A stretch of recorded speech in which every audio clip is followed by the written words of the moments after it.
자, 무죄 추정 원칙입니다. 자, 자, 형사 절차에서 피의자나 피고인은 유죄 판결이 확정될 때까지 무죄로 추정된다는 원칙을 말하는데, 자, 근거가 중요합니다. 이 무죄 추정 원칙은 헌법에도 있고 형사법에도 있다는 거예요. 자, 그래서 출제된 바가 있는데, 자, 무죄 추정의 원칙은 형사법상의 원칙이다. 기출된 적이 있거든요. 그러면 틀리죠. 형사법상의 원칙이 아니라 헌법에 있다고요. 헌법이나 형사법이 모두 있기 때문에 형사법상의 원칙이다. 그러면 틀리고. 자, 조문 다시 볼까요? 자, 조문을 보면 형사 피고인 되어 있죠. 자, 형사법에도 피고인 되어 있어요. 그래서 법조문에는 피고인만 규정되어 있다. 그래서 법조문에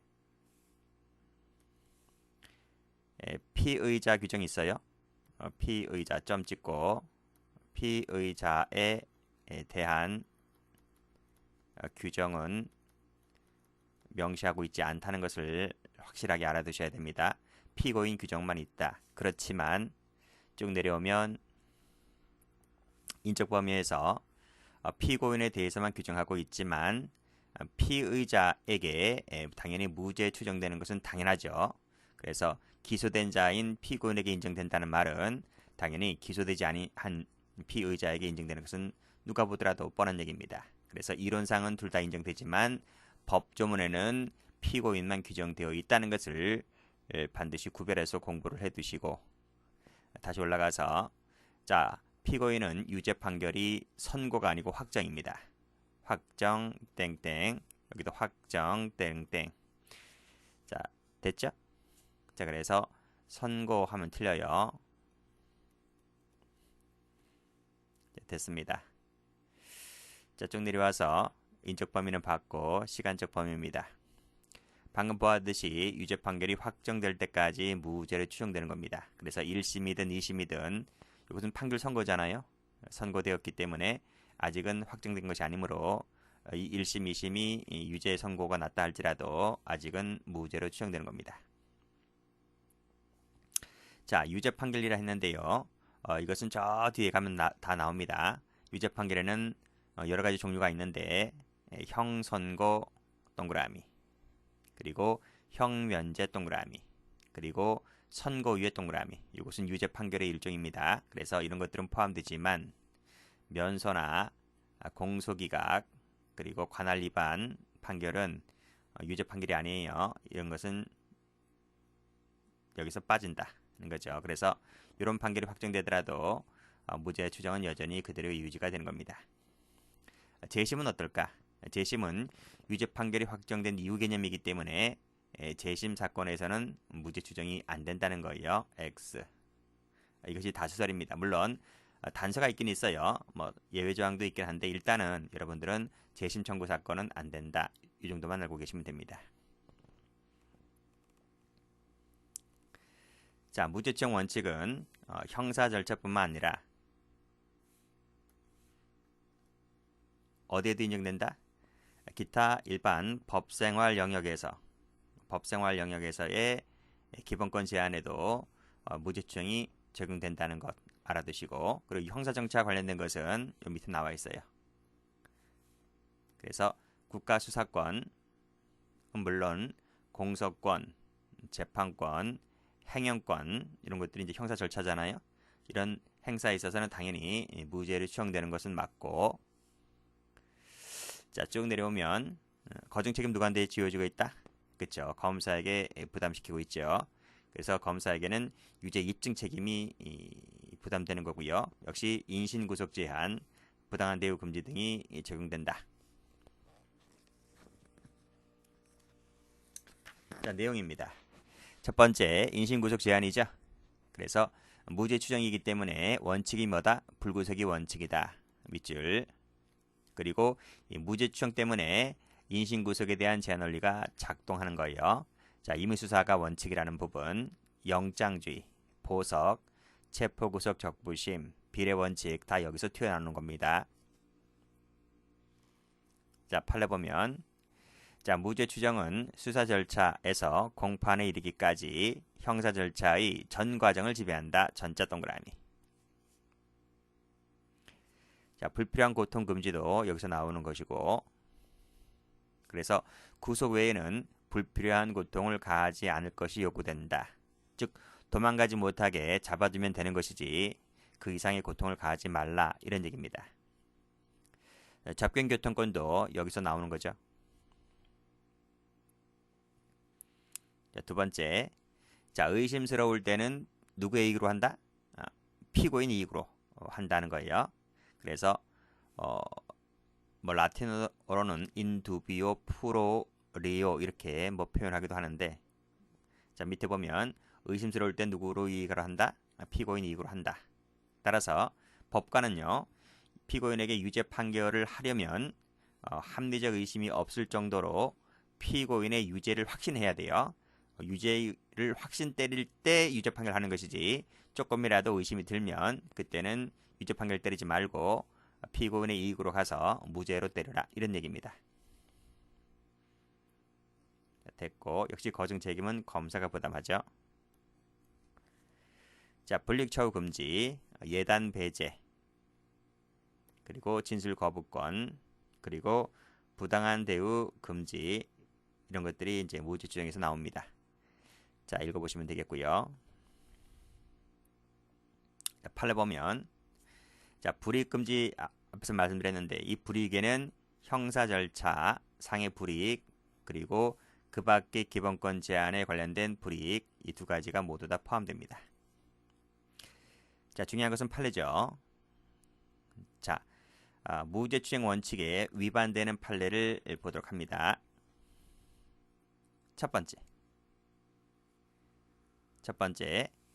수사 및 재판 단계에서, 수사 및 또는 재판 단계에서 유죄가 확정되지 아니한 미결수에게 재소자용 의뢰를 입게 한 부분이죠. 그럴 때 무죄 추정 원칙에 위반된다, 이 뜻입니다.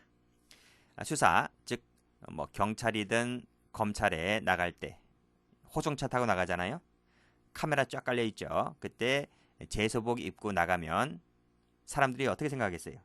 저 사람 죄지었네, 이렇게 생각하잖아요. 선입견을 가질 수가 있기 때문에, 따라서 법정에 나갈 때나 검찰에 나갈 때나 재소자용 의뢰를 입게 하는 것은 무죄 추정 원칙에 반한다는 거예요. 자, 그런데 다음 페이지 한번 가보면, 자, 위반되지 않는 판례 1번입니다. 미결수용자에게 무슨 옷을 입게 하였다? 재소자용 의뢰를 입게 한 부분인데, 어디서? 시설 안에 있을 때는 괜찮다, 이런 말입니다. 그렇죠? 어차피 미결수들밖에 없는 부분이잖아요. 뭐 그때 뭐 일반 민간인이 보는 것도 아니고요. 그래서 밑에 보면 구급 목적 달성이라든지 질서 유지, 안전 질서 유지, 이런 규율, 나름대로의 구치소에서 이런 규율도 있기 때문에 싸부기 입고 다니면 안 되죠. 싸부기 입고 다니게 되면 뭐 교도관이랑 다를 바 없잖아요. 그래서 교도관들도 제복 입는 마당이기 때문에 어떤 안전 질서 유지, 규율 때문이라도 시설 안에서 뭐 교정의 통일성이라는 부분도 있잖아요. 그렇기 때문에 재소복을 입게 하는 것은 무죄 추정에 반하지 않는다는 얘기입니다. 그렇지만 일반 민간인이 보는 시각에서는 이 재소장을 읽게 하는 것은 추정 원칙에 반한다고 보고 있는 거예요. 그래서 밖에 나갈 때는 이 사람들이 원하게 되면 재소장 의류가 아닌 사복을 입게 할 수 있는 거죠. 그게 불편하다고 하면 뭐 재소장이 입고 나갈 수도 있는 것이고요. 자, 됐습니다. 자, 두 번째 가보죠. 지자체의 장입니다. 금고 이상의 형을 받았어요. 선고받은 거예요. 선고다, 선고. 확정이 아니죠. 여기 나와 있네. 확정받지 않았다. 앞에서 뭐라고 했습니까? 유죄 판결이 확정될 때까지는 무죄 추정이라고 했잖아요. 근데 아직 선고밖에 나온 것 아니고요. 근데 여기서는 생략되어 있는데, 요 지자체장은 적어보세요. 불구속 상태였습니다. 구속된 상태가 아닙니다. 불구속 상태였음에도 불구하고, 확정되지 않았음에도 불구하고 이 부단체장이 그 권한을 대행하도록 한 이 지방자치법 조항은 무죄 추정에 반한다는 거예요. 불구속이 아님에도 불구하고 불구속이 아니게 되면 업무 처리 계속 할 수 있잖아요. 지자체의 장으로서. 그랬음에도 불구하고 권한 대행하게 한 것은 원칙에 반한다. 자, 비교될 것이 다음 페이지 나와 있는데,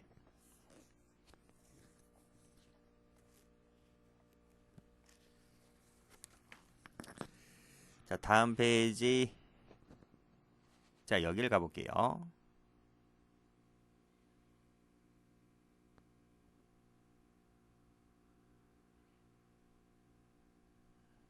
그 다음인가? 그렇죠. 자, 여기 한번 보세요.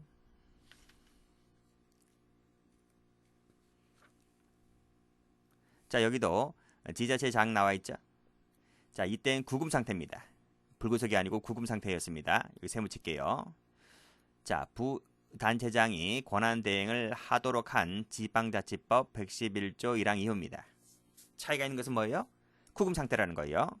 앞에는 불구속 상태였기 때문에 앞에 것은 권한 대행한 것은 무죄 추정에 반한다 하지만 여기서는 구금 상태였기 때문에 여기 나와 있죠. 구속되어 있는 상태에서는 물리적 부재 상태라는 거예요. 그렇기 때문에 뭐 도장을 찍을 수가 없잖아요. 결제를 할 수가 없기 때문에 따라서 물리적 부재인 상태이므로 부자장이 그 권한을 대행하는 것은 불가피하다는 겁니다. 그래서 이 권한 대행하는 부분은 무죄충 원칙에 반하지 않는다는 그런 내용의 판례입니다. 자, 비교 좀 해두셔야 되겠죠. 여기는 구금 상태였다.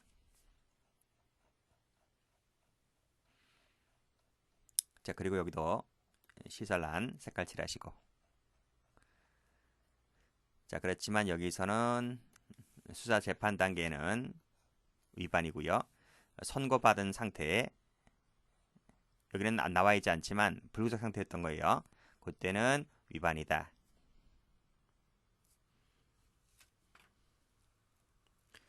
다음 판례 봅니다. 자, 형사사건으로 기소된 교원입니다.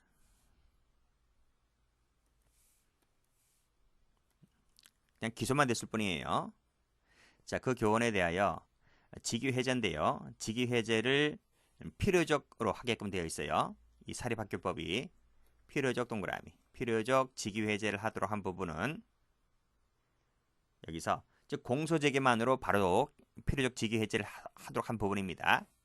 자, 이 부분은 밑에 어떤 사실의 진술이나 증거를 제출할 방법조차 없이 일률적으로 확정 시까지 직위해제 처분을 내린 부분이기 때문에 무죄 추정에 반한다는 내용의 판례입니다. 여기도 마찬가지죠. 기소되기만 하면 무조건 일괄적으로 직위해제를 하도록 하게 한 부분도 같은 내용이죠.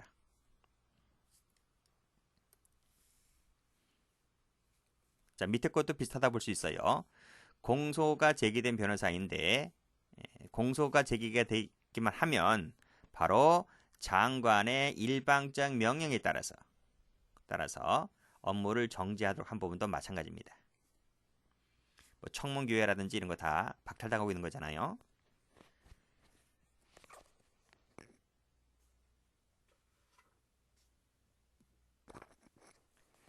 자, 비교되는 판례 한번 가볼까요? 자, 여기를 가보면 여기도 기소가 됐잖아요. 기소가 됐는데 여기는 판결이 확정될 때까지는 직위해제를 할 수 있도록 그랬죠. 그렇죠? 할 수 있도록 이 말은 임의적입니다. 이퀄 임의적 직위해제 한 부분은 그때는 무죄 추정에 반하지 않는다는 내용이죠. 비교할 수 있겠어요? 됐죠? 그런 부분 조심하시면 돼요. 그래서 여기는 할 수 있다는 부분 비교하시고 앞에서는 필요적 색깔이 뭐였지? 자, 이 색깔이네요. 일률적, 일방적 이런 부분들은 위반된다. 자, 다음 페이지입니다.